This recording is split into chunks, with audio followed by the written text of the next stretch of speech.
Maurice and Odie gonna take over like Zach and Cody. Black and Snurdy is the best podcast, gonna boom like Wile E. Coyote. Gonna make magic, they move like they hairy. Ain't talking about mental health, no it's not scary. You know that she coming up with the astrology. Mo got a comic and that's the best policy. Maurice the goat, talking about animation cause you know. Odie she moving wavy like the boat. Watching some movies and she taking notes. Yeah, kick back, listen. Black and Snurdy have risen. Upload on a mission. 5 stars, never dissing. Black and Snurdy, ooh. Black and Snurdy, yeah. Black and Snurdy. Hello and welcome to another episode of the Black and Snurdy podcast, the only podcast where two sexy black nerds get together to shoot the shit. I am Mo, aka Kid Licorish. And I'm Odie. And together we are the aforementioned nerds here on episode 149 of the Black and Snurdy podcast. I do not have the air horns because it is a special Black and Snurdy podcast episode. What are we doing today? Well, by the time you're listening to this or hearing this or seeing this, it will have passed. But today we are celebrating and honoring the birth of a very special individual for whom without this would not be possible. I am, of course, talking about one Odie eBay. Happy birthday! Oh, I guess I did have air horns. Happy birthday! Go shorty, it's your birthday. We gon' party like it's your birthday. We gon' sip Bacardi like it's your birthday.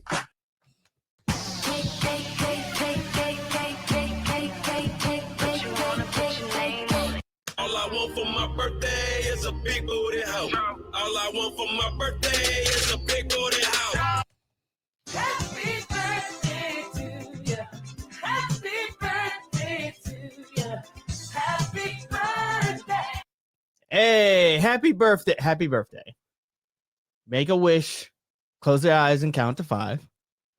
Because you know that everything will be all right. Okay. Yay. Do we have something to eat the cake with? We do. We have forks. Yay. All right. So, yeah, you're another year older, Mm-hmm. another year wiser, Mm. another year closer to the dreams in which you wish to fulfill. Mm-hmm. How are you feeling? I'm feeling great. Mm-hmm. Tell me about it. Elaborate. Elucidate me. I will elucidate you. I feel, I'm always happy to get older Mm-hmm. because one, like getting older means you're still alive. Yes. That's number one. Yes, that is. You can't have one without the other. You can't get older and not be alive. And I guess you could decay, but that's not getting older. it's just getting grosser. Yeah. But yeah, so I feel like I'm thankful to be alive, to Mhm. be able to have the blessing and privilege to grow older. Mm-hmm. Because there are many people who have not been able to make it to my seasoned age. And I think that, sorry, this is distracting me. I can't, I'm just staring at it. And I feel like I'm excited to see what this new chapter is going to be. Side note, someone said people are always putting their thoughts or theories and things online. And someone said that the age that you turn on your birthday is not, or the age that you are on your birthday is not the age you're turning, but the age that you're completing. And I am curious what you think about that. I don't understand what that means. We're So- this year we both turned 36. Yes, so that we didn't turn 36. We completed 36 years on we this. completed our 36 years. 36th year, and it had me thinking, well, maybe that does kind of sound like kind of true. That is true because like you don't what- start from zero. Yeah, like, because when you're born. in your. I mean, I was in my mother's room for 7 months, Mhm. but on average, you're in there for 10 months. You come out. When you're 1 month old, Mhm. You've completed like, 1 month on this earth. Yeah, but you've been alive for well, I guess 1 month if you're 11 months. So when you're 2 months, you've been alive for a 1 full year, technically. So okay, so this is a life starts at conception sort of thing. Well, it's not your Because you're creation. alive in your mom's tummy. Yeah, I mean you are created. Yes, you were created. Then it's isn't it kind well is it still difficult to like pinpoint the exact moment when conception happens? Yeah, because usually you don't find out for at least 3 weeks. Yeah.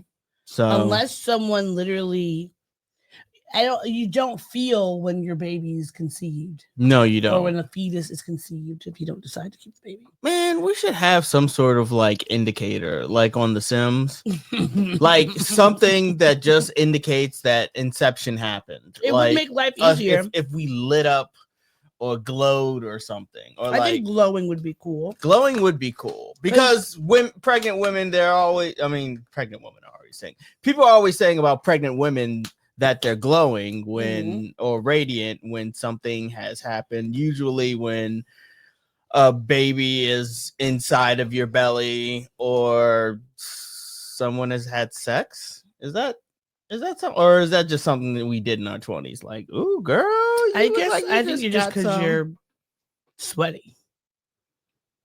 I don't know if that's sweaty while pregnant. No. Are you more sweaty when you get No, I'm talking pregnant? about when you're having sex. You have a glow because you're probably been sweating. Right? Like you're not. I would always thought it was like that. Like, you look sweaty and happy. And if you're sweaty and happy, you probably were having sex. Okay. Is that just a me thing? I think that is just a you thing. Oh. Because the only way that would work is if you literally saw someone minutes after they finished having sex. Well, I think that if you see somebody and they're seen glowing, it's because they look so happy because they just had an orgasm. Right. Yes, there's that, but you entered sweat into this. Because I'm like, you're sweating. So when your face is dewy, even if you're not sweating, but like you're dewy. You're dewy? Yeah, like you're. What does a dewy face look like? It's like kind of like, dew is on your face. Dew is a light mist of water. Like when you wake up early in the morning, you see dew on the lawn, and yes. not doo-doo, but no, dew, I know you're not talking about excrement. It looks I know you're talking about like your face. The dew, like you Mountain dewy. Dew. Yes. Okay. Does that not, I still don't know necessarily what a dewy face looks like, but I don't know what a dewy face looks like. Well, no, I do, because I've seen women with. You never saw a person who's like they've done their makeup and it looks kind of like soft and misty, like not wet, but it looks like a little bit of a glow, a little shine, but not like sweaty. I don't think I've ever seen like soft makeup. I mean, I don't. Or makeup that makes somebody's face look softer. Like I've seen more definition. Like I've seen makeup make faces more defined.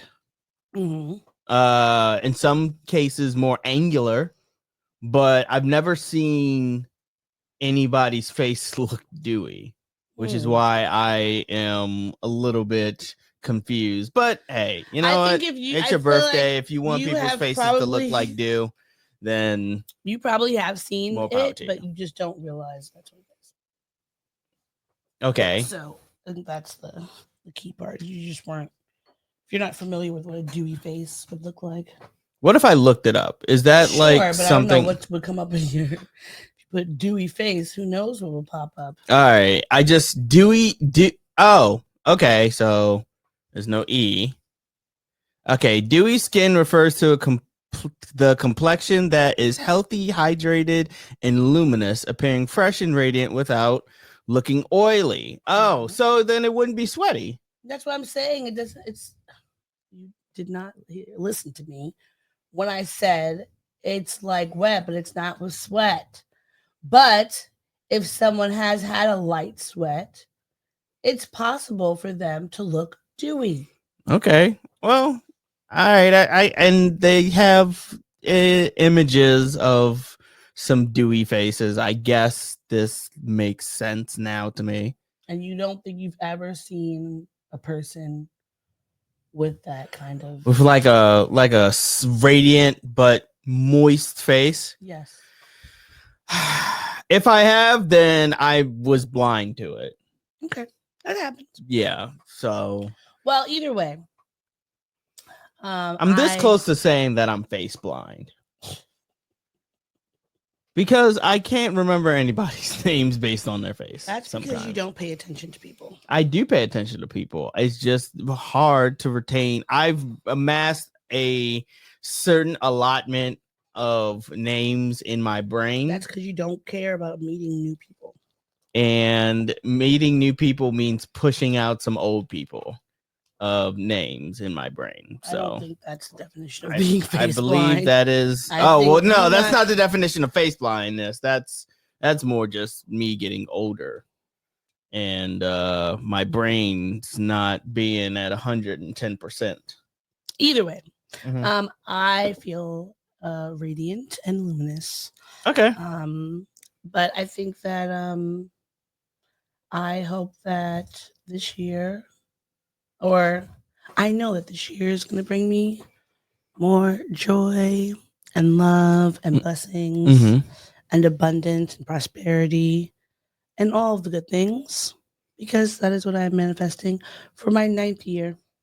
Okay. Your 9th year? Yeah, because in numerology, when you combine your the numbers of your age, that's the age that you are, or the year that you're in. It's describing it's describing like what it has like what is the word? It's not like you're 9 again, but like describing what the qualities of for that year. So my personal year right now is a 9 because 3 + 6. Yes. And to describe what a 9 year could be or what it might like symbolize. 9 is a number of letting go, releasing whatever is holding you back. Things that anchor you in the past can include doubts about your capabilities, mistrust of the world, or worries about people, places, and things that you have toxic attachments to. All these drain your energy and make it difficult to pull yourself together to move forward. But these things are not you. When the spirit moves you, you don't need to carry any baggage. This may not be the best year to begin new long-term projects, but it's perfect for bringing ongoing projects to a close. It's also good for dropping any underperforming investments or getting rid of people, places, or things that are unproductive. Holding on to the past won't help you create your future. Since a 9 personal year is usually emotionally focused, you may face issues that speak to your own emotional sensitivity or to how sensitive others seem at this time. Cooperative efforts, especially those involving business, may be difficult for emotional reasons rather than practical ones. This is a pattern that is easy to overcome if you put some effort into being systematic and orderly in your approach to whatever issues you attract. Be logical. If you're willing to let go of the drama surrounding your interactions, others will be as well. This is a year when compassion and practicality work together to bring success and happiness. You should also know that it's a terrific year for travel because it allows you a calm but powerful way to engage with your emotional self. And some ways of enhancing the positive aspects of a personal year 9, wearing lots of wearing or incorporating colors like white and pastels, wearing jewelry that's opal or gold. And the word of the year for 9 is completion. And I got that from numerologist.com, which I've I've used before Mm-hmm. to just look up information about numerology. Yeah. So we all have numbers are everywhere. Math is all over. There's always what. Did they ever talk to you about invisible numbers? No. And when you were in elementary school? Oh, I mean, as far as math is That's concerned, what I'm talking about. yeah. I thought you asked me if you've ever talked to me about invisible numbers. No, I learned about invisible numbers in math. I couldn't tell you what it is now. I can't remember exactly what invisible numbers are. I remember that we used to talk about them. But I think about that when I think about numerology because we always have numbers around us. Mhm. Your birthday, your whole birth date. Like I know that I believe my number for my birthday is 11 because it's a master number. And how you get your or my life number is you put together your whole entire birthday. So my birthday is June 14th, Mhm. 1989. Mhm. So you calculate that all together. So you just add all those numbers up? You'd add all those numbers up. I'm going to give you a quick one. I'm going to calculate it for you because I can remember exactly what it is. And I've done this a bunch of times. Well, maybe not a bunch, but like I've done it enough. 2045. Yes, so it's no, well, technically that would be my life number for right now for this year, but we have our the ones for our birth that are like our life numbers to describe kind of like your the way that your birthday gives you your like birth chart. Your birthday also gives you some numbers. 1989. My bad. 1989. So yeah, that's 2009. 1989. Yeah. Yeah. So then after you get that 2009, you would add them all together. And add the 2009 to the 614 and 1989. No. You just add the 2009 together. So combine 2009, and you get. What do you mean combine 2009? 2 plus 0 plus 0 plus 9. Oh, that's 11. Okay. And so 11 is my master number because you would still have to you're basically reducing it down you're reducing the numbers down. So I have 11. So then then you put those numbers together and it's a 2. So my so everyone some places people call it different. Some people call it your life number. Some people call it the destiny number. But my destiny number is 2.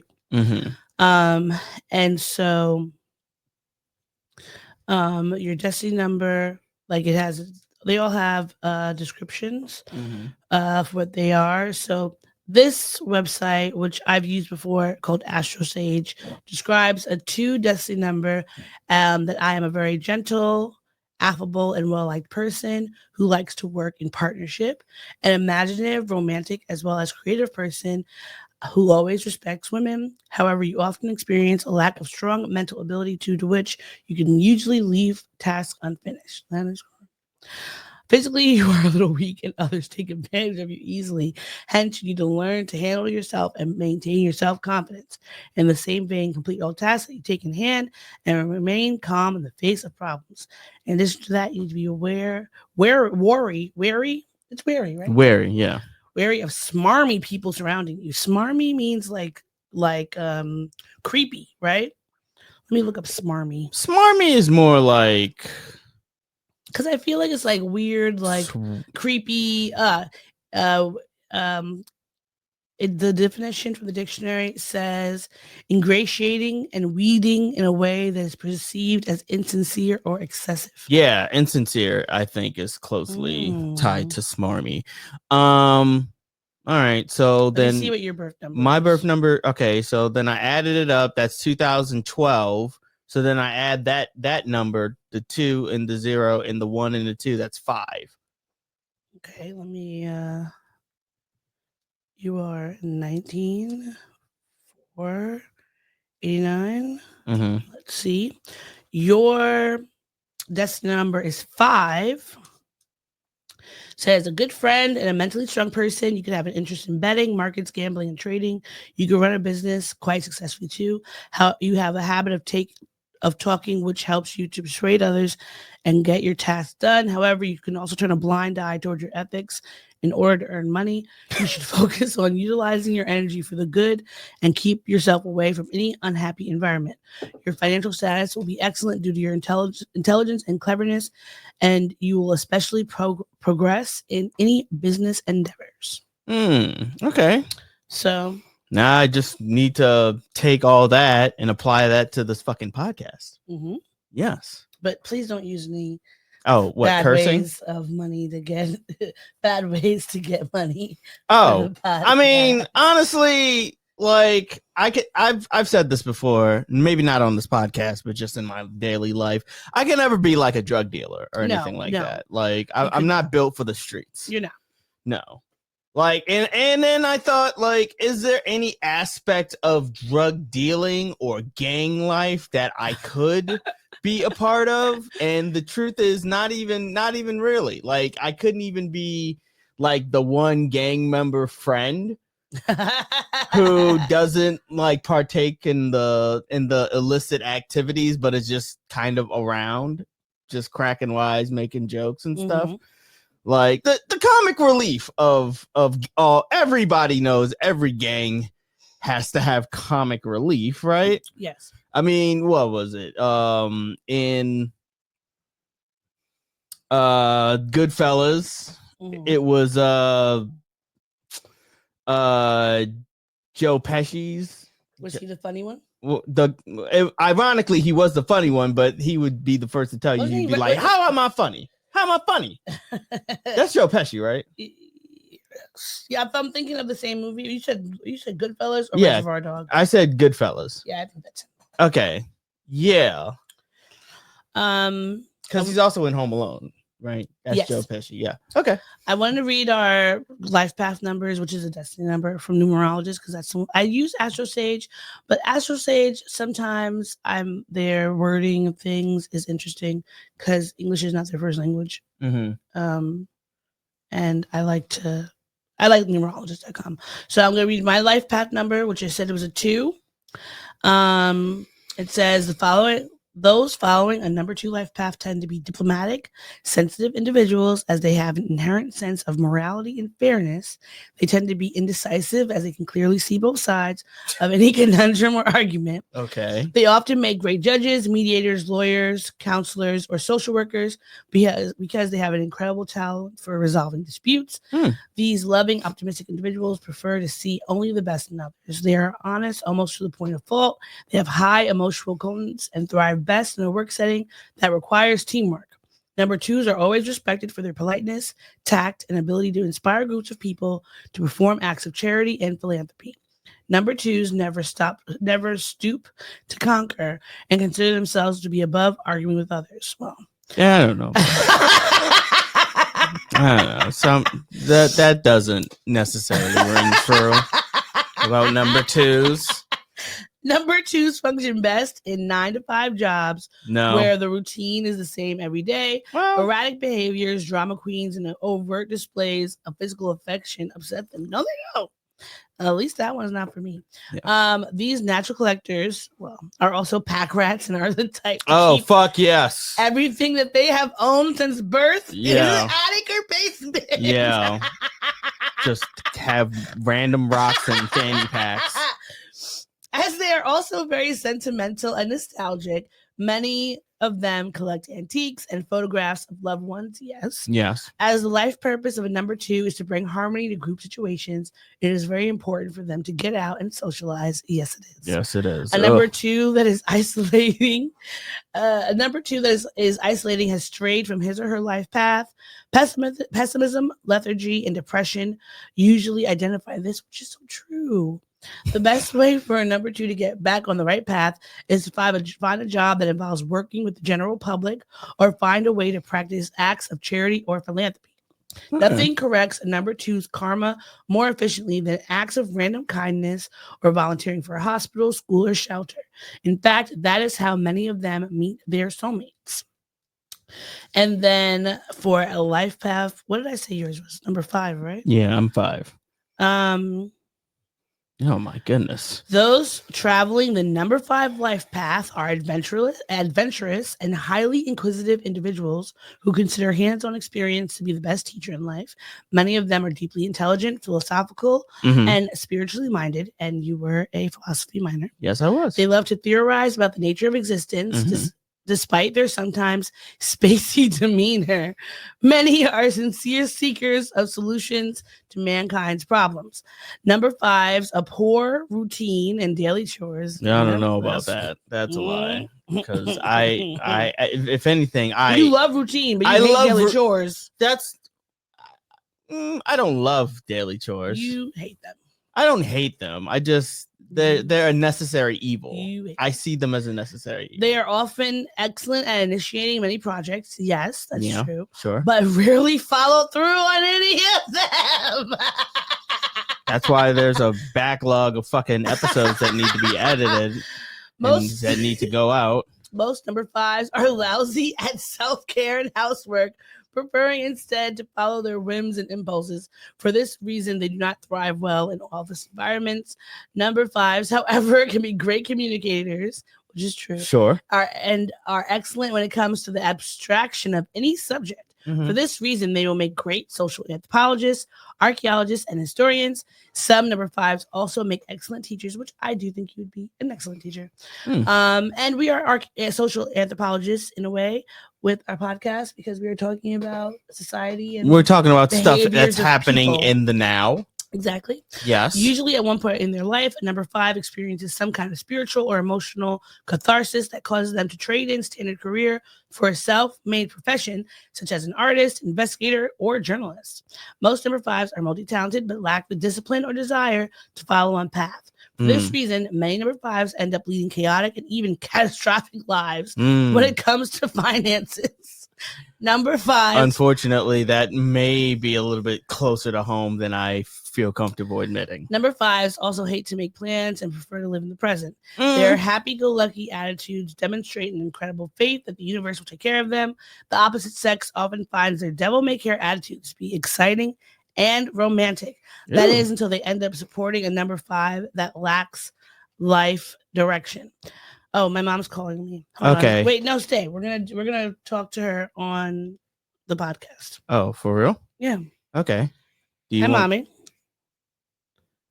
Did you get your Yes, we are recording the podcast, and I'm talking to you while we're recording. Oh, wait, no, did you get your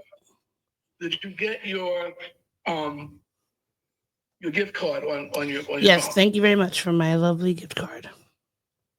Okay, well, I'm waiting for you to say something. I didn't know if you didn't get it. I'm sorry, I didn't call you earlier. I was out all day long. Then I called you earlier to talk about it, and you didn't pick up. My phone is. That's I'm on my computer. My phone not working. Oh, okay. Well, I love you. Say hi to Maurice. Okay, bye. Okay, bye. Hi. Hello.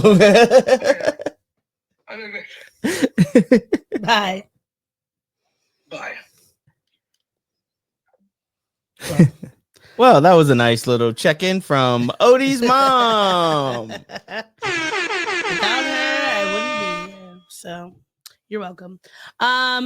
Where was I? Oh, yes. The opposite sex often finds their devil-may-care attitude to be exciting and romantic. That is until they end up supporting a number 5 that lacks life direction, which you don't like that life direction. Thank you. You are, even if you are like, I'm not sure exactly what I might do right now, you have a very clear direction and are very pragmatic. Yeah. So even if you don't I'd like to believe that. You're a very pragmatic person. Yeah. Number 5's lack of commitment also extends to personal relationships. They tend to be very self-absorbed and unaware of the effect. That was me in my 20s. On other people. That was me in my 20s. There's also a tendency to place what others might interpret as the most important priority in life as last and the least important consideration first. As other people often feel tricked or fooled by number 5s, they tend to experience a series of broken relationships. The sign that number 5 has strayed completely off his or her life path would be an overemphasis on decadence or the demoralization of all those who encounter the individual. If you are a number 5 who's constantly encountering criticism, diversion, dissonance, and a lack of stability in your life, you have probably strayed from your life's purpose, which is to create a more generous and utopian future for others. Well, that's interesting. Yeah. An argument could be made that maybe I have strayed from my life path a little bit, considering what my day job is. Yeah. Like nobody, if my college version of myself were to see me now and saw what I was doing now, like I'm certain that he would have pulled his dreadlocks out of his head, like forcibly. He also would have been upset that he grew his dreadlocks for nothing. But really, the only reason you can't have dreadlocks is your fault. So You said it's my fault. yes. It's my mom's fault. No, it's not your mom's fault. It's Yeah, your fault. It's genetics. It's You on my mom's side. Nared your head. That's not the only reason That's why. a big reason. That's a reason. It's a okay? big reason. I nared it once, not That's all it the takes. time. How many times do you think it takes for Nair to fuck up your head follicles? I thought it would be a good way to see what happens when you take try care of my to head. be lazy. You fuck shit up. Yeah, well, it hurt. And it still stings to this day. To this very day, I do not allow Nair anywhere in my house. I don't know why. Well, because you shouldn't have used it in the first place. Well, we got all this Nair as free shit because of Delia's. When I was working at Delia's, we would get like all this free samples of Nair. We had like a whole closet full of it. But Terrible. that's neither. It's terrible. Anyway, so I think that you should, I mean, it's interesting. If you have time, go find a credible website. Numerologist is good. Astro Sage is good. Sometimes, I think Cafe Astrology probably has, I think they have a numerology as well. Sometimes if you, I like Astro Seek too. They're a good one. Astro Seek? Yeah. It's like I like Astro Seek because they also tells you a bunch of people's birthdays that are the same as yours, and they have like a little forum thing where you can talk to people who have the same birth chart as you. It's interesting to see like what other people who have the same birth chart placements as me, what they're doing in their life. Yeah, I find that interesting. Okay. But yeah, go look at your birthdays. It's like numerology is similar to astrology. They're both very long held woo sciences that people have been using for hundreds and maybe thousands of years, who knows how long, to learn about themselves and others. Of course, every single thing about it is not going to be exactly you, just like your birth chart.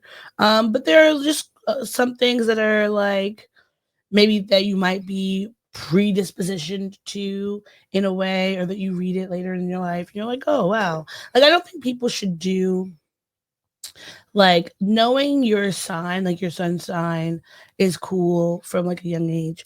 But I don't think that people should do their like birth charts and really like read into them until they're at least like maybe 18 or so, like same with numerology, because I think that you don't want anyone to some things in your chart it's talking about may not come out until later on, because there's so many different you are morphing and evolving so much during your life that sometimes what it tells you, what you're reading about when you're like 12 may not be the same way it manifests in you when you're 30. Like you said, the thing about when in the one that was saying about being like selfish or whatever, and you were like, oh, that's how I was in my 20s. So the way that if you were to read that, if that was something that you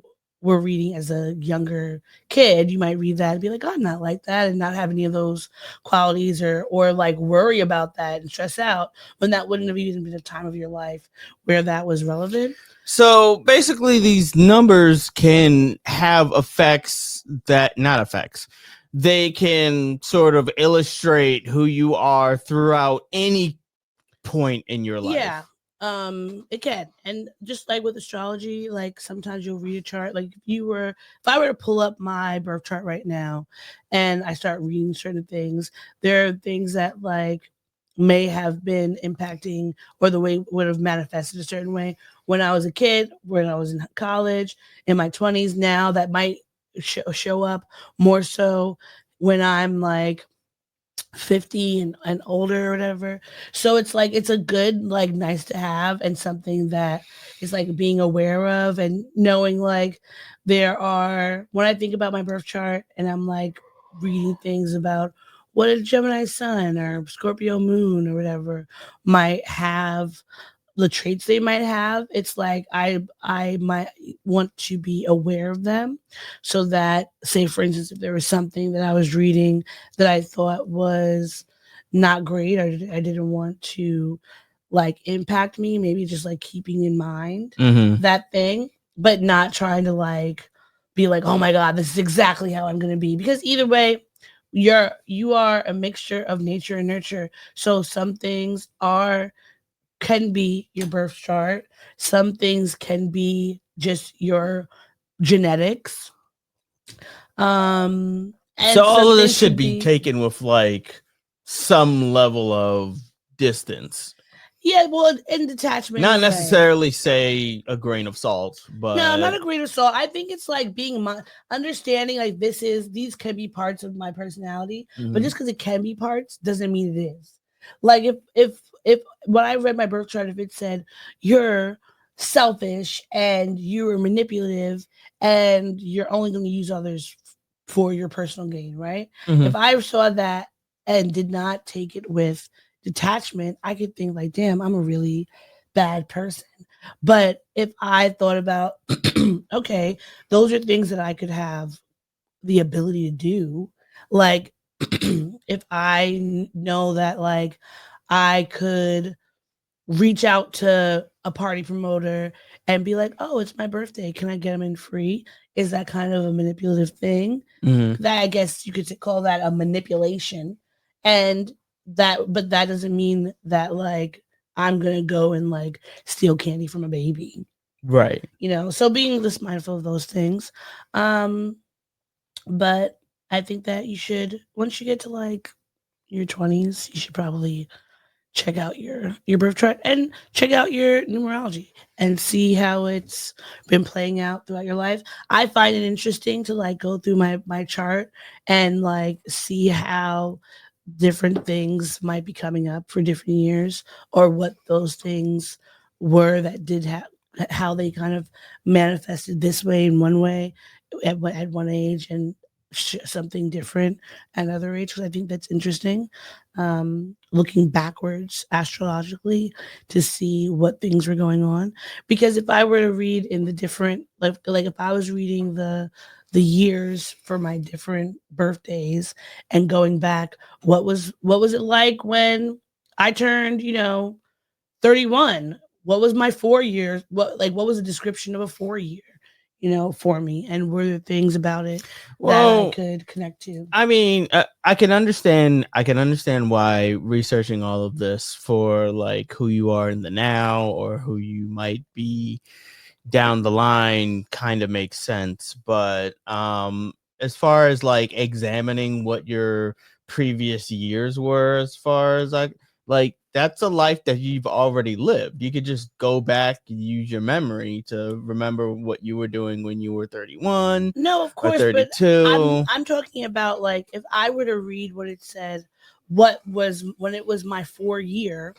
what, and like I'm reading what that's supposed to describe, Mm-hmm. then there might be things that popping up like, oh, if the 4 year says that you're usually like starting new adventures and doing different things, and if during that, if my when I turned 31, if I had like moved to a new place or started a new job, or had all these different things, and I'm remembering these things happen, it's like, oh, that's cool. Like, it's just more so of just being curious about yourself, and what happened. And like, when specifically for me, I know like when I'm like learning about like astrological things, or knowing that like I know, okay, this is going to be a little dark. I'm not trying to, but it's the only thing that just was something I recently saw. So it popped up in my head. Right now, Jupiter is in Cancer. It's going to be in Cancer until 2026. I think June 2026. I can't remember the month. So a lot of things can, Jupiter is a planet of expansion and all that stuff. And some of the qualities that people have been talking about, Jupiter in Cancer is like, and I know a lot I've been seeing like about pregnancy or stuff like that, but I can't remember all of them. But that pregnancy one I know has been coming up a lot. But someone, an astrologer I followed, posted that 9/11 happened during Jupiter in Cancer.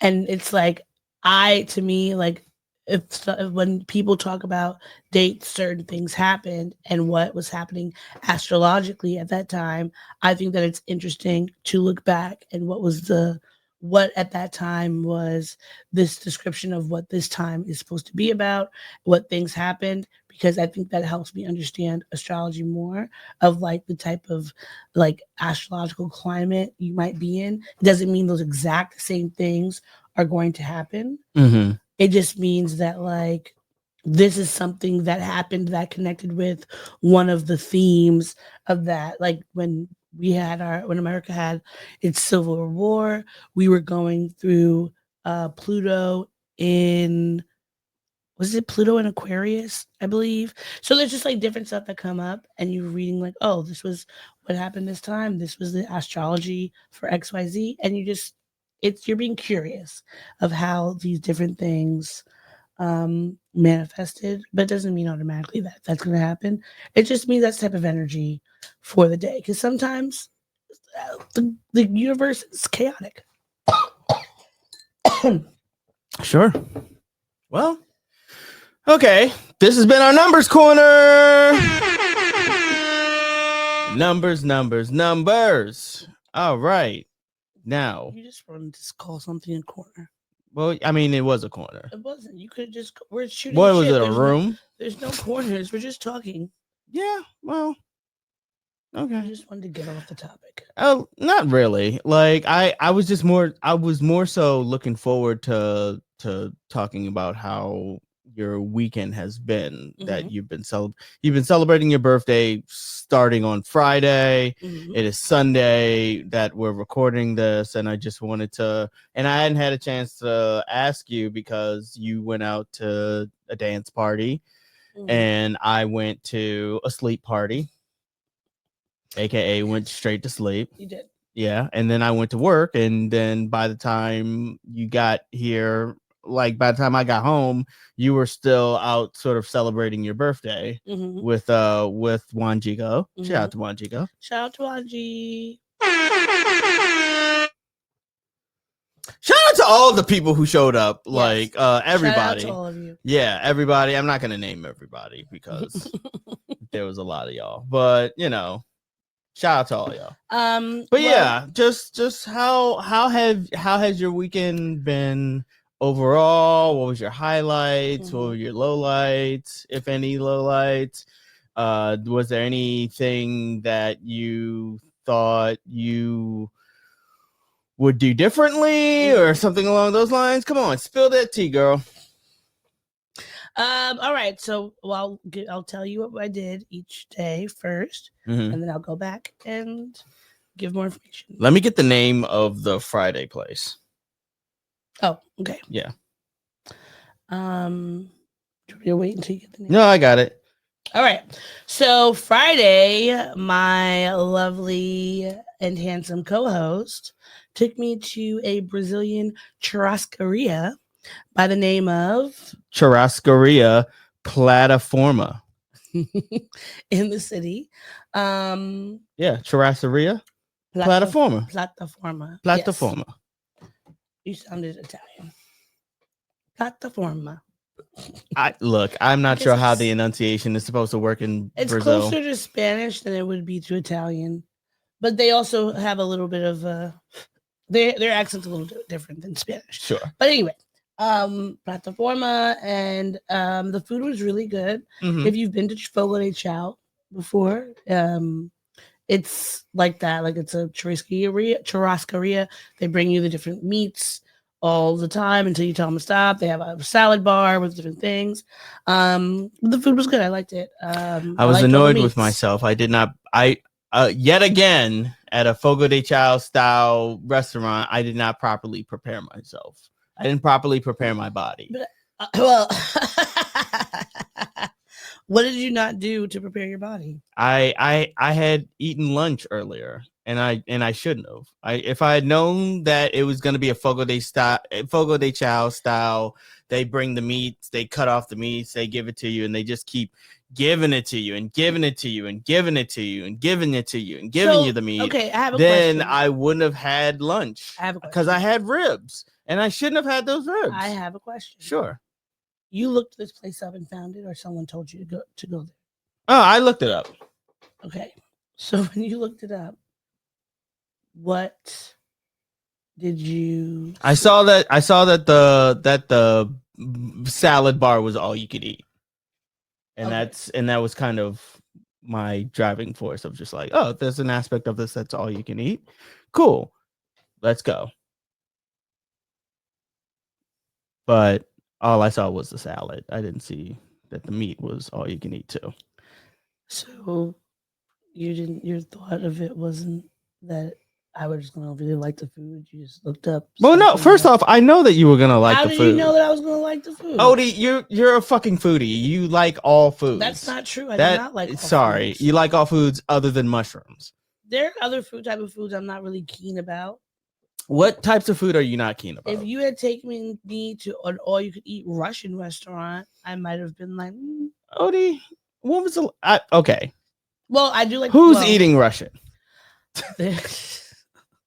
No offense, but I'm not seeing people on Uber Eats ordering the borscht. I've never had borscht, but I might like it. I don't know. Who knows? But I mean, I'm just saying there might be some type of restaurant that I'm like, meh.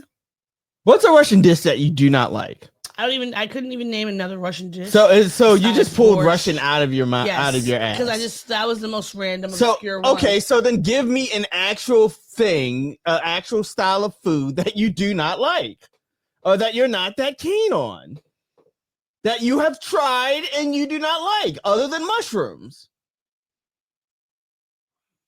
See, I feel like this is kind of proving my point. Okay, all right. Now, this I will tell you, the type of food that I probably like the least would be.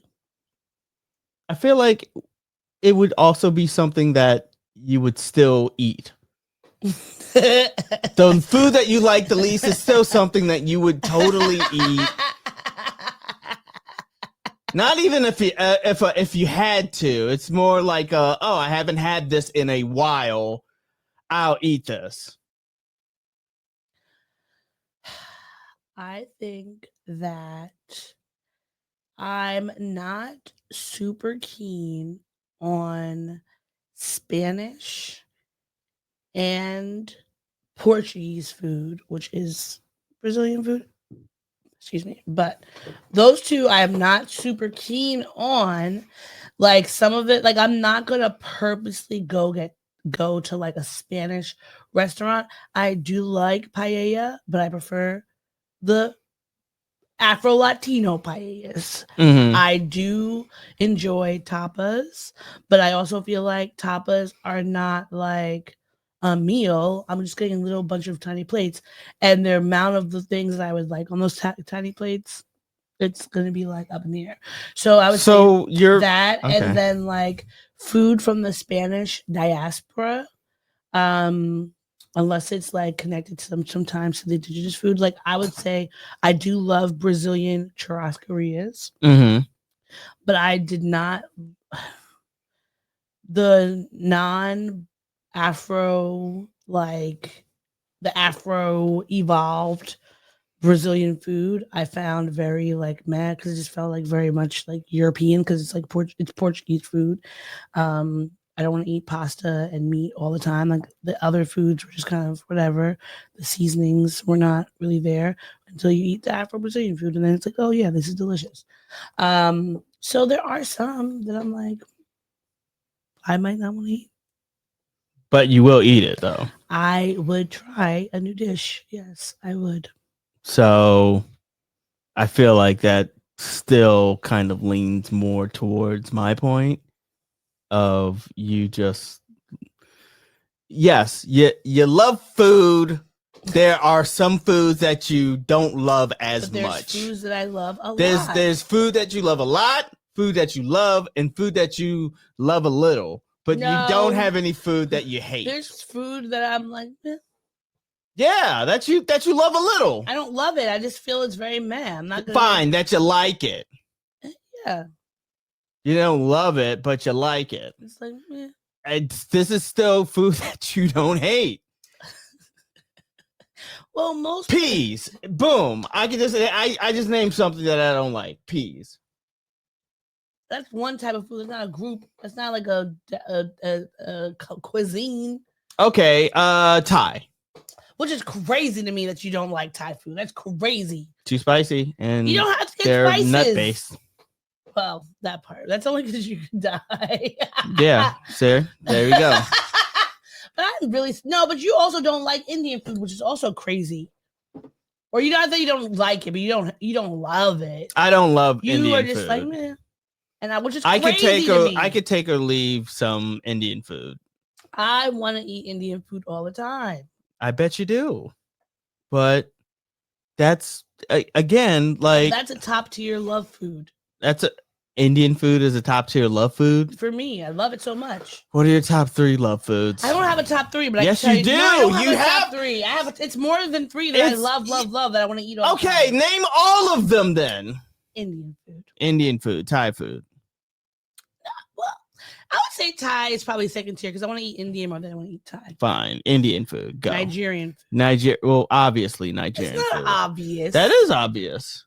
Why is it obvious? There's some people. You're who- Nigerian. Yeah, of course but there you like can be Nigerian Nigerians that are food. not like. I don't know any Nigerian that doesn't like fucking Nigerian food or jollof rice or anything like that, you know? Well, I'll say Nigerian food, and then like if you would do a Kind bullet of self-hating underneath it, Nigerian. put a bullet underneath, and then put like the continent food because majority of the I've eaten, I think at least from the 4 quadrants or how many quadrants? North, South, East, West? West Africa. Okay. So I've eaten from all the quadrants. I will say, well, no, I do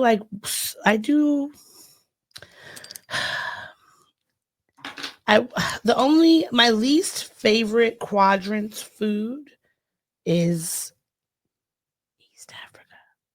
I don't hate it.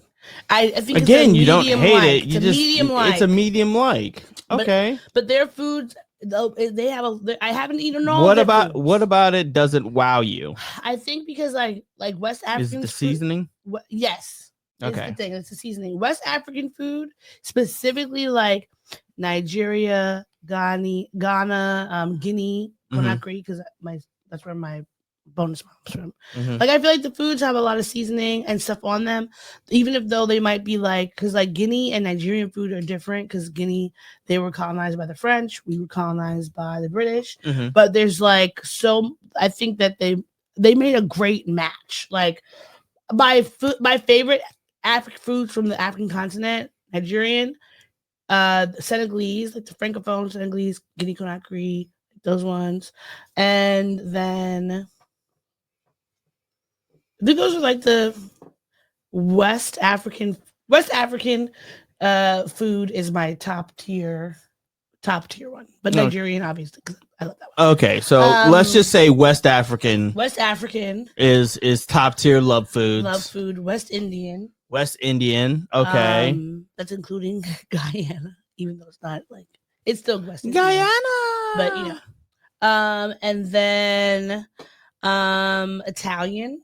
Okay, Did Italian. you know how much I'm a Black Italian American. Even though like 5 minutes ago you just said you can't always eat like noodles and shit. Yeah, but that's because Portuguese and Spanish noodles, the way they do it is different than like Italian. Sure. Italians use it's like the whole thing is the Chinese really did their big one when they brought pasta to fucking Italy. Mm-hmm. Because without them, they would not have any noodles. And they really helped the world out. Because as a Black American Italian, tell you, I fucking love pasta and I make it all the time. Yes. I absolutely love me some pasta. You don't like Alfredo though. I do like Alfredo.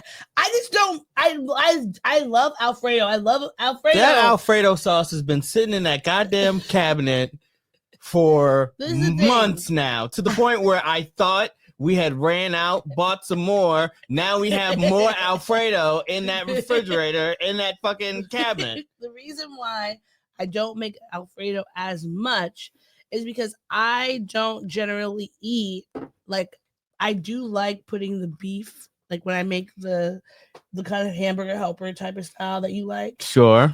That's just not how I generally will eat Alfredo. Like if I'm making pasta, I'm thinking like I'm gonna make a red sauce because I'm gonna do like a bolognese or like something like that. I never think about using beef really with the Alfredo. I know that you like it, so sometimes I'll remember like, oh, we have that. But my go-to is just like season up the tomato sauce, and then also like depending on what time of year it is, tomato sauce you just eat all the time. But I do love Alfredo. I just don't make. I don't believe it. I find it very hard to believe. There's so many jars of Alfredo in that cabinet. There are. I'm gonna make to the point where it's almost aggressive. Like you're actively choosing not to eat anything Alfredo whatsoever. And I even made sure it's the one that doesn't have the mushrooms in it. I'm gonna make sure to make you an Alfredo dish this week. I'm going to do it. Okay. I'm gonna make you shrimp Alfredo. Don't threaten me with a good time. I won't. I'm gonna make you a shrimp Alfredo. It's gonna be delicious. Okay. We do have shrimp, so I think a shit ton of shrimp. What did I give you all of my? Did you? You did West African and Italian, and I didn't even get. Oh, I got to African and Europe. I didn't get to. I didn't. Oh, I should put French food because I'm trying to make sure I get to. I'm doing the continent. Doing it by continent. You're doing it by continent, yeah. French food for sure. Up there, neck and neck with Italian. If I just can't, I don't know how to make French food, which is the only reason we don't eat it like that. But I love French food. Oh my god! I can't think of a French dish at the moment. Beef bourguignon, which is basically like a beef pot roast. Beef bourguignon, like the fish. There's like that place that I love so much. The one. Bacchus, that place we went. We've been there. Oh yeah. That one is probably one of my favorite restaurants. That was a French place. Yeah, it's French. They had a really good steak. Exactly. French make really great steaks. Love it. Okay. And then I will say Asian food. Well, I have Indian for Southeast Asia, but I would also say Vietnamese. Okay, Vietnamese. And also Korean. Okay, Korean. And of course, we can't go without saying Chinese. Chinese, yes. But I think that I might actually like Korean more than Chinese. Okay.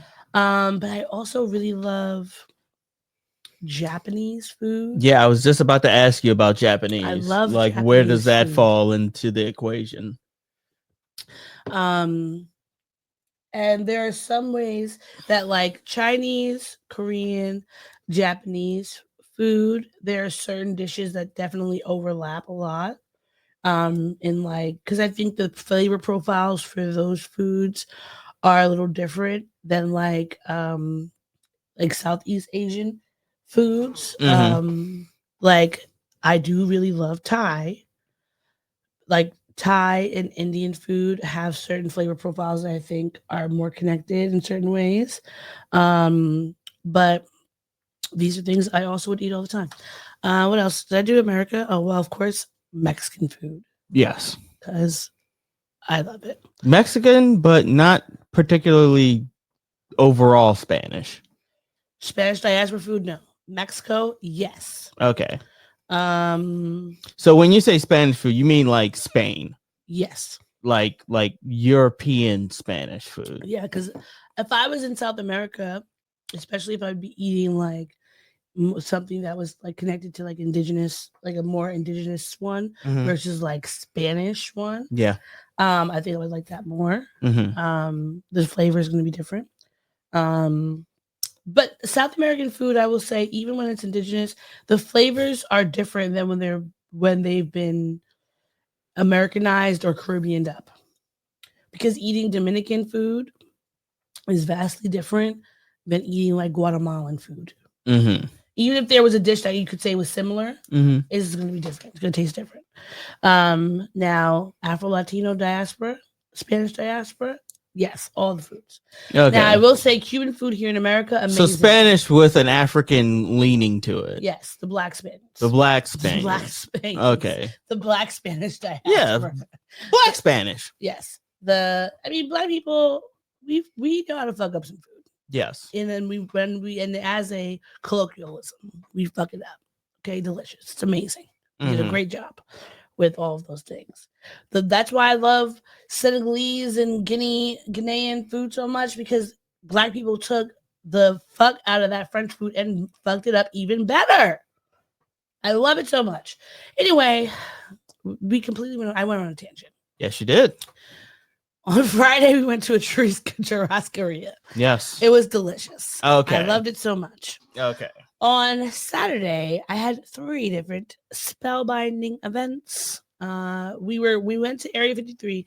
I wanted to do laser tag. Now, this I will say a low light was that when we got there, they would not let us do laser tag because they said they were sold out. Who knew that everybody and their mama was going to try to have? Because I kept checking the site and it kept saying 1:30 was available. Yeah. Up until the time, and I was like, I don't want to force people to buy. I didn't realize it was like a book in advance kind of thing. They had a book in advance, but I just didn't think it was going to be an issue because it said like it had all the slots, all etc. So I just thought we'd get there because I was like, I don't know who's going to show up, and I don't want to tell people to buy something they can't. So it might be better just to do it there.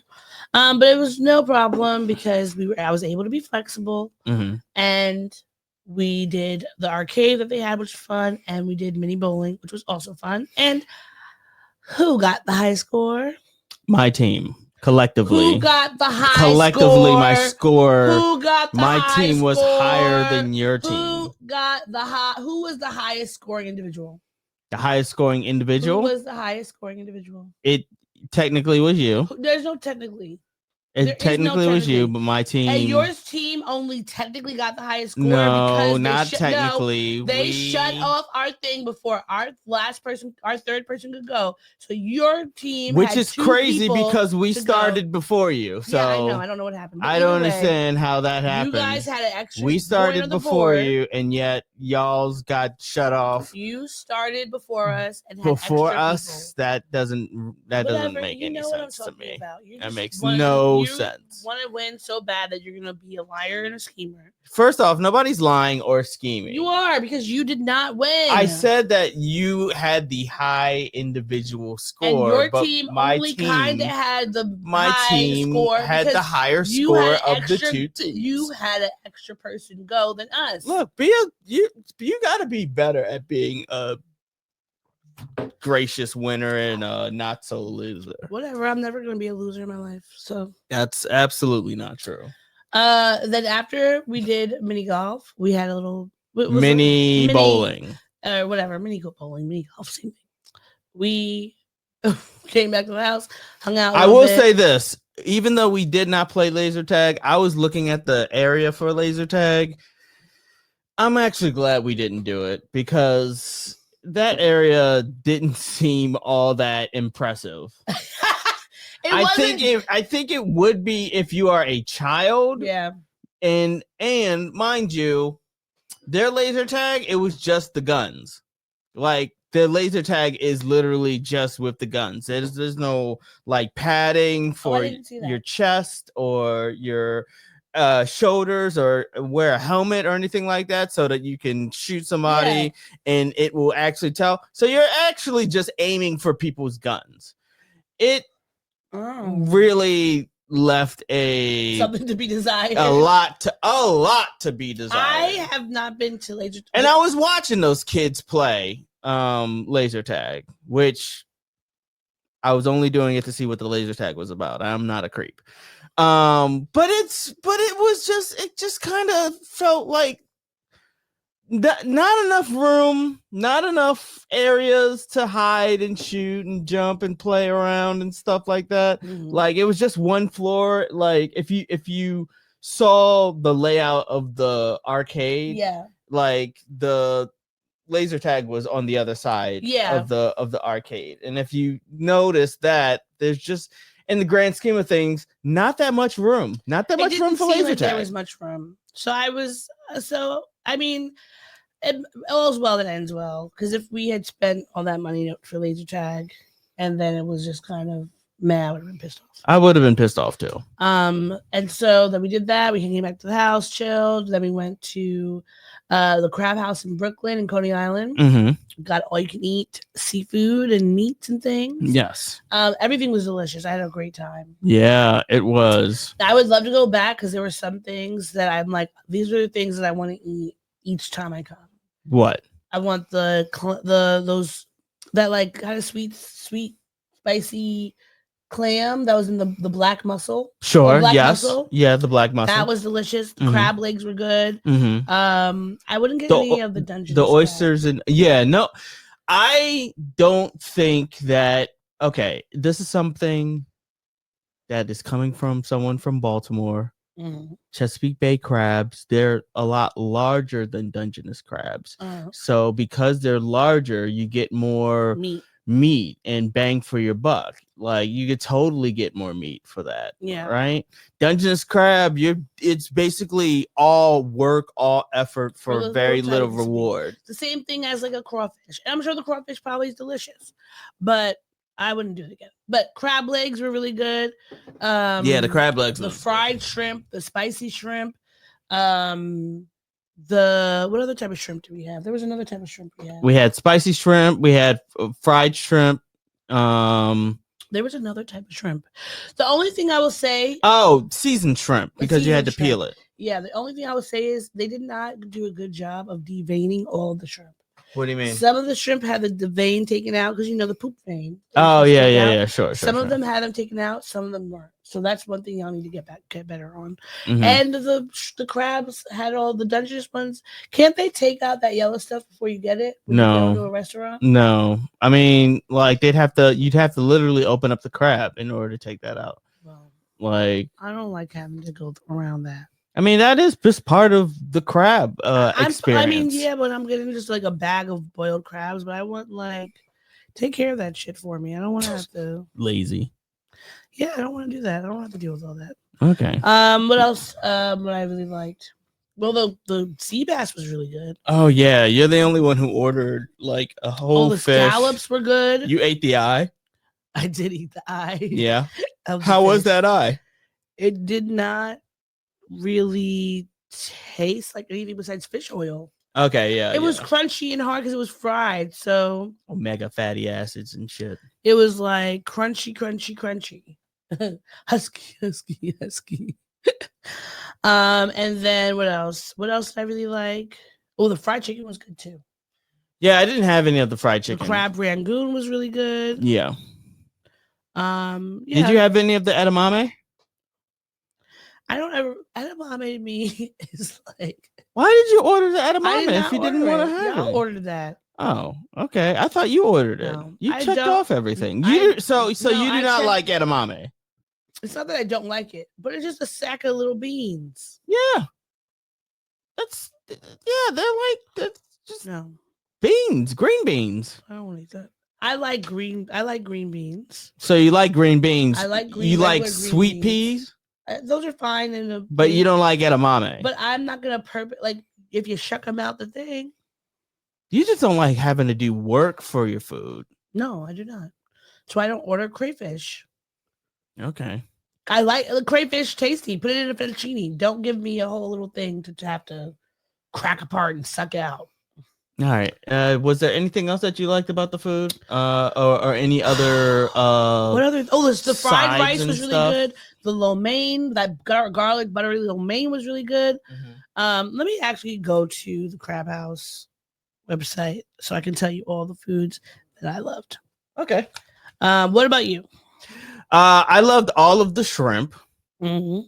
I did not have any of that fish, but the edamame was really good. And I did have some of the broccoli. Mm-hmm. The crabs were good. I didn't have any of the Dungeness crab just because I'm not doing any of that work for just that little payout. All right. Are you ready for me to tell you all? This is what all the ones are. Oh yeah, we had the pan-seared scallops and the salmon. The jumbo crabs with Old Bay. Mhm. Yes, I would Yes. get that again. The Yeah. pan-seared salmon, liked that. The garlic butter shrimp, yes. Now that blue crab was tasty. It's just too tiny. Yeah, it's a tiny It crab. was too tiny. The Teeny mussels tiny with crab. black bean sauce, yes. Now, the pan-seared scallops, would love that. I actually We didn't didn't like the try- mussels with the sauce. This black bean one, I thought you liked that one. That was fine. There was one that was the one you were saying, oh, I really liked. I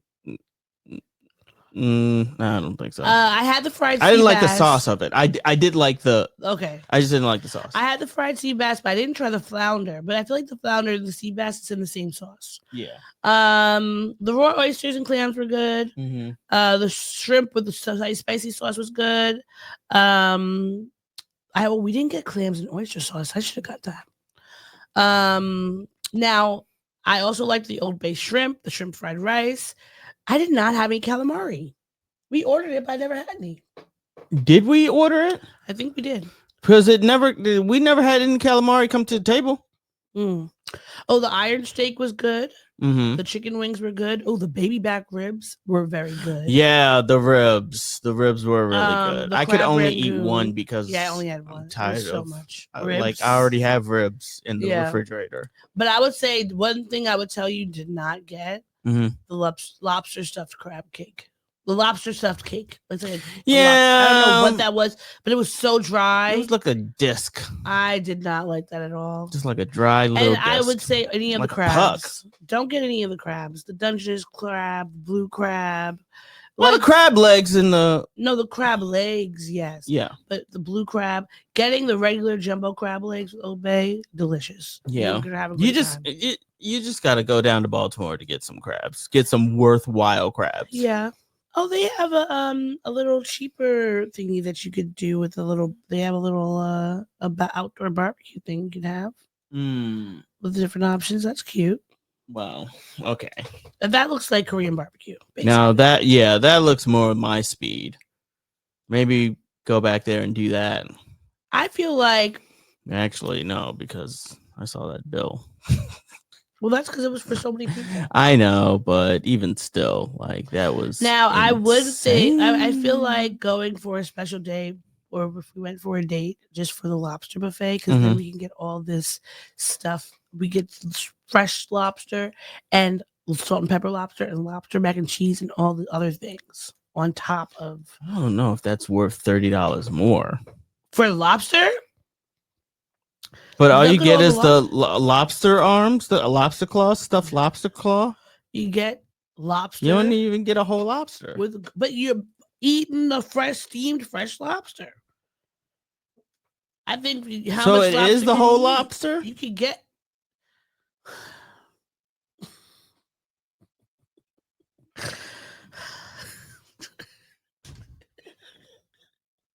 I just didn't see that option when I looked at the piece of paper. I saw claws. But you're getting enough claws that's going to be the size of a regular lobster. And you can get lobster mac and cheese. You have so many different types of lobsters on top of all the other stuff. It's not a lobster tail. But they have that. They're going to give it to you. This is a lobster tail right here. I want to go there and eat that. So I'm telling you. Okay. Well, we'll see. Anyway. Yeah. I really liked all the food. So that was great. Then in the evening, there was a 99 2000s party at Les Poissons Rouges, the red fish, and it's very red in there. I forgot how red. Haven't been there in ages. And went there, and shout out to Keith and Shakir, who came out to party. The low light of that evening is that I forgot my phone at home. Yes, you And did. this was something I did not find out until we were like 3 blocks away from the place. And so like a shout out to my friend Jazrin, because she drove me there before she went home to the Valley Stream. And So she was like, I was like, well, my friends are coming here. I knew that because I knew like before I left, I had seen people texting like they're gonna come, da da da. So I was like, I don't want to not show up or go home because they're gonna be there looking for me, and I need to tell them. So I went in, I looked around, and then literally when I came out, I saw Shakir first, and then thankfully, like he was able to call Keith, and Keith was only 2 minutes away, so that was great. And then Keith was calling you. I was like, "Can you please let him know?" And then they were my bodyguards the whole night, which was great. I was dancing, I was moving my body to the 99 and 2000s, and then we got the DJ Herbert Holler, very great DJ. I was not expecting DJ that. Herbert Holler. Yes, I was not expecting that from this older looking. He was like a white guy in his like mid to late 40s. Sure. But I guess it would make sense that he was able to do good mixes because this music we were in middle school, high school listening to. He was probably in the club listening to it. Sure. So it makes sense that he could see like what type of stuff would have people going off. And I would say it was a lot of like hip hop and R&B. Ooh. More so than I would say like I don't really. You didn't hear a lot of pop, like a lot of Britney and there was NSYNC and Backstreet. Like, he did a really great mix of Genuine's Pony with Britney Spears' Toxic, which I know is your favorite song. Ooh, and I was like, oh, you would love that. I wish you were there.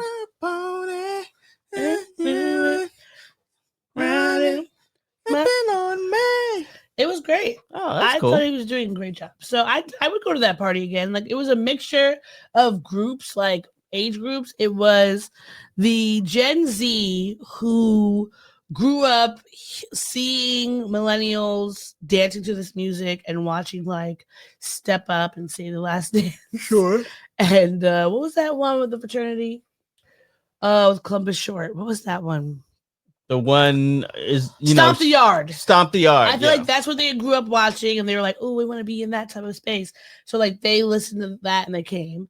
It was the millennials who obviously grew up with the music, whether middle school, high school, or whatever, and then the older folks, the Gen Xers and the Boomers who may have been in the club when this music came out. So it was a mixture. But now there's just one thing that I find curious. I feel like, and this could just be like, I feel like a social anthropologist in this way of like seeing clubs in these different eras of time.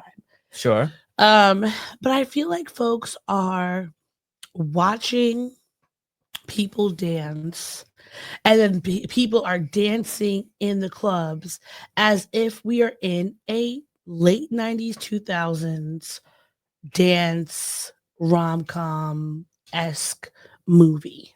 What do you mean by all of that? Because, okay, you remember in the movie, like, whatever, like, say The Last Dance or whatever, sure, there would be this crowd of people around everybody in the party, and then everyone's, like, staring at them, and then people are, like, doing their whole thing, whatever, and it's, like, so choreographed, and, like, that's not how people actually dance in the club. Even when people are watching and there's a circle, there's always a circle dance, that's happening, but people are just kind of more natural and going with it. It's very rare that I feel like growing up that you would see people this with like a choreographed thing. It's not like the 80s. Now the 80s, what are you talking about? The Soul Train lines. Yeah, Soul Train lines. Well, not in the 80s. That's the 70s. Oh. I'm talking about in the 80s with like with the what are those people? The beatboxers, the B-boys. The B-boys and the B-girls. They would be breakdancing, and they would have like sometimes choreographed things because they were practicing. There were dance groups and things like that would come to the club, and like when Spark Lamaine came in, that they were about to shut the floor down, and nobody was going to come up to them unless it was another group who was trying to take over their territory. But it was still very like natural to a sense. Sure. But these kids, I feel like they grew up watching these movies and these music videos, and like this is what they're supposed to feel like. And for us, even though when we watched Hot in Here, like the music video, we'd be like, oh, that's what a party's supposed to be like. And so I think we just created that because it was, and sometimes like that. But then these kids, it's like they're creating this movie-esque like environment. So for us, we created the music videos. They're creating the movies. Because they're coming out, it's like you have these people, and they're just like and all the cameras, everyone has their phone out. I swear I saw somebody with a ring light shining it down to as these people are dancing. I know I did. And I'm just like, that to me is kind of crazy, where it's like you see these people a lot of them are doing TikTok dances to these older songs. Because now some of these songs do go on TikTok. Remember, even before TikTok with the Harlem Shake song, how they did a different one to it. Like they've been revamping these songs to do different dances with them. And a lot of times dancers are stupid. But either way, people are coming out and they're doing these dances and they're not like, I don't know, really getting it in like they could. But I thought it was fun. Like, and there was a lot more people who were also just dancing to like dance with their friends and not care about this camera. But the best thing, there was this guy, I called him the 90s mascot, 99 2000 mascot. He came in there with the oversized shorts, the completely oversized white tee with a baby blue tee on top, the white do-rag with a baby blue fitted. He was a black guy? Yes. Oh.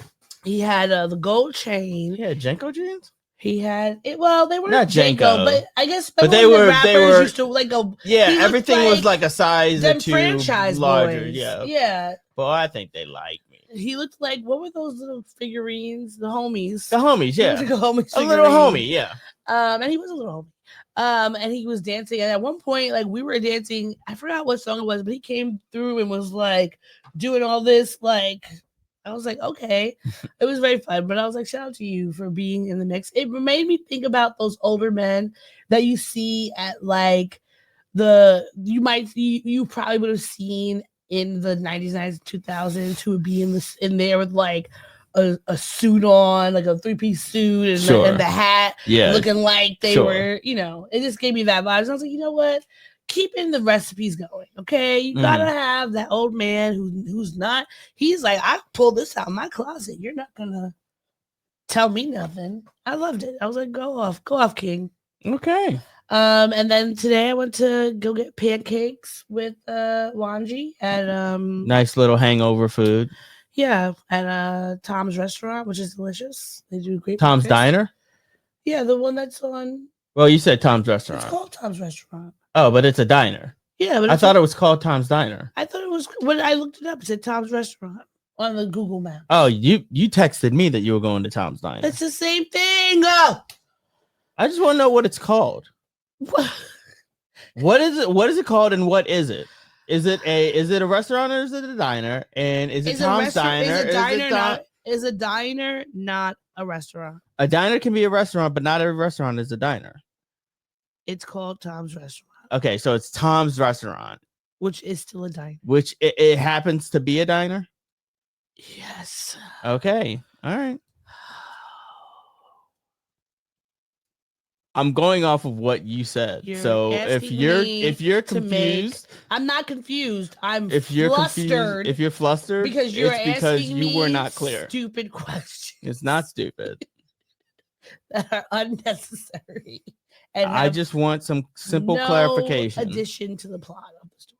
It's a simple clarification. But we went there. It was great breakfast. I still have some of it. And then got a drink at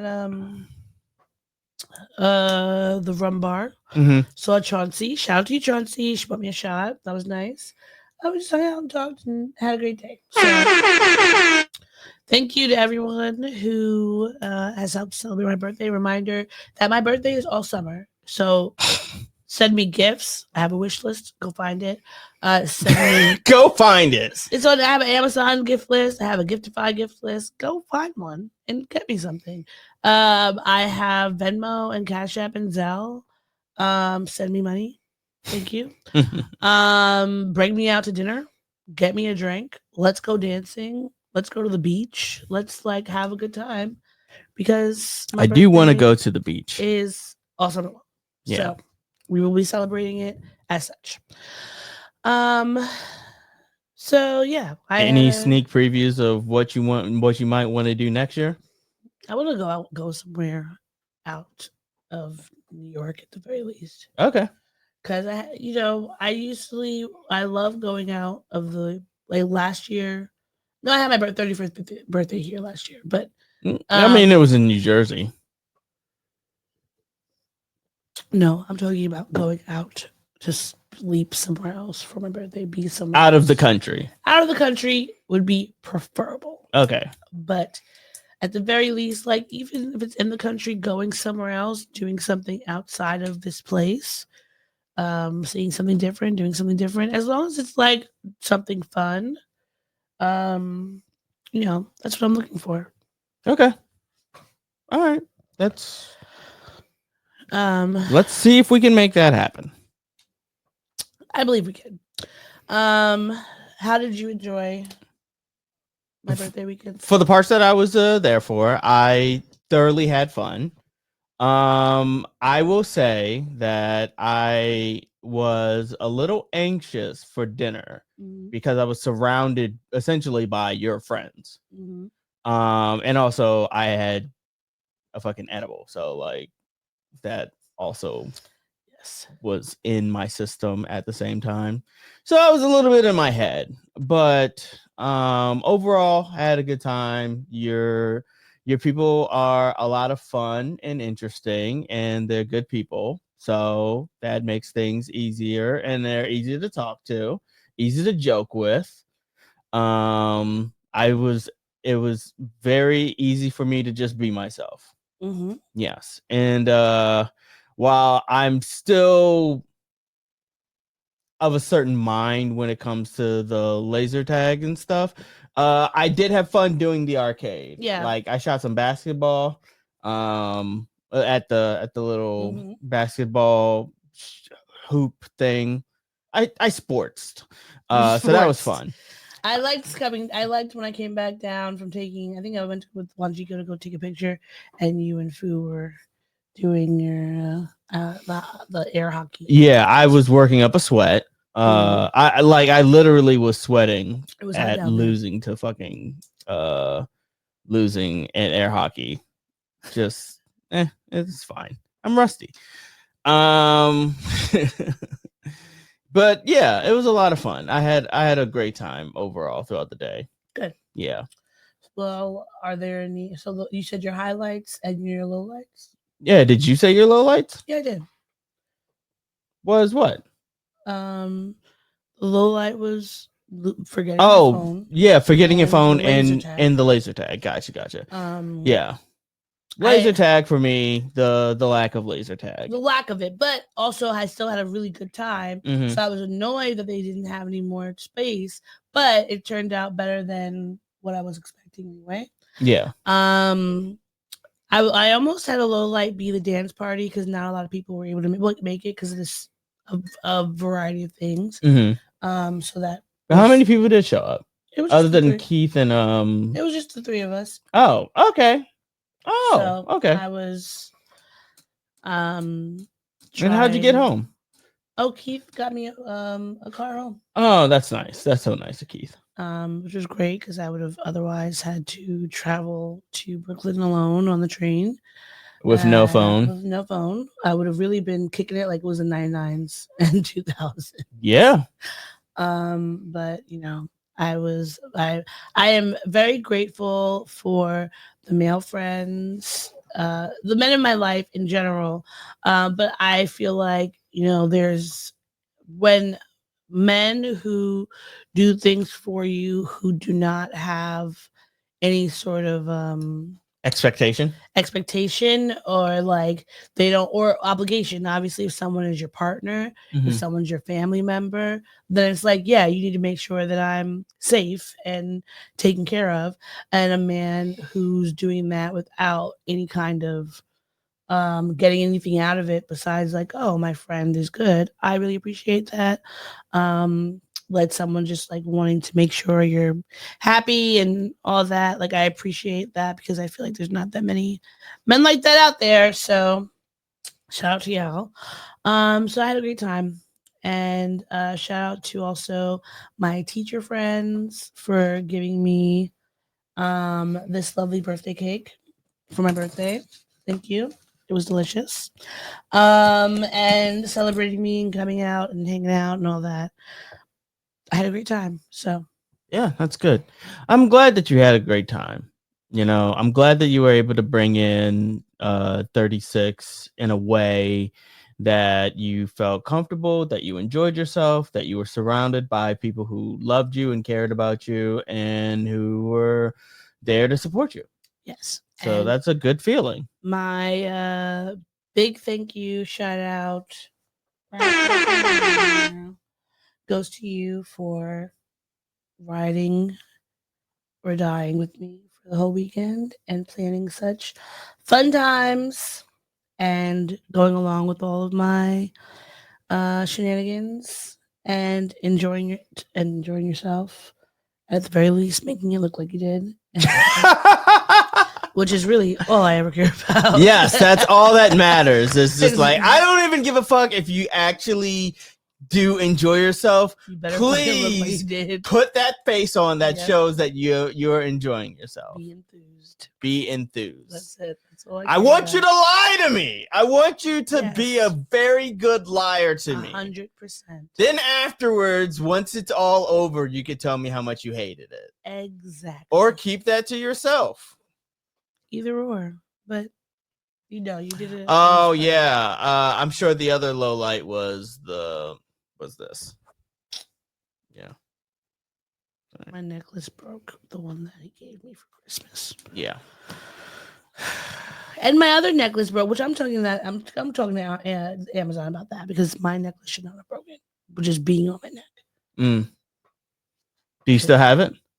I think it's in my purse. Okay, cool. Just making But sure. I like I would need to like soldering thing to connect it back, and the rest of them stayed on. So I don't know what happened, but Yeah, I don't know. They need to either. run me my money for that one. Yeah. Yeah. So that's it for me. Okay. Well, if that's everything, then that's everything. This was a very nice, chill, shoot the shit episode. It sure was. And it was all dedicated to you. Which I always love. So, you know, the episode title will be Dewy Face. But this is still a nice episode. Oh, that's Dewy Face. Oh. Oh, Dewy Face. Oh, Dewy Face. Yes. Maybe. There's no E. Anyhow, it's just so why? Okay. If that's everything, then that's everything. We could just go in for the close. Right. Thank everybody for listening and being a part of the podcast and watching the podcast. Special thanks to everybody who showed up this weekend. Whether you were at laser tag, at a mini bowling or dinner or dancing, we appreciate you for showing up and coming out. And also, happy Juneteenth. Break every chain. Yes. Lift every voice and sing till earth and heaven rings. Sing with the harmony of liberty. Bye. Bye.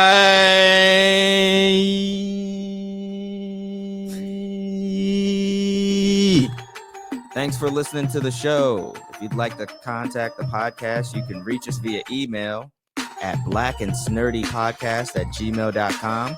You can also find us on Instagram and TikTok at Black and Snurdy Podcast, as well as on Twitter at Black and Snurdy. You can find me, Maurice, on all social media under the handle Licorish is Legit. That's LICORISH is legit. And you can find me on Instagram. It's ThatsOD_THATSOD.E. And on Twitter, THATSOD_E. And don't forget to like, rate, and subscribe to us. Tune in next time to the Black and Sturdy Podcast, where nerds of a feather flock together. Remember, Bye. boy. Not yet. No, this is keeping it. We're keeping this in. Don't forget to take your meds and your subs and drink water. Bye. Bye. I actually want to keep that.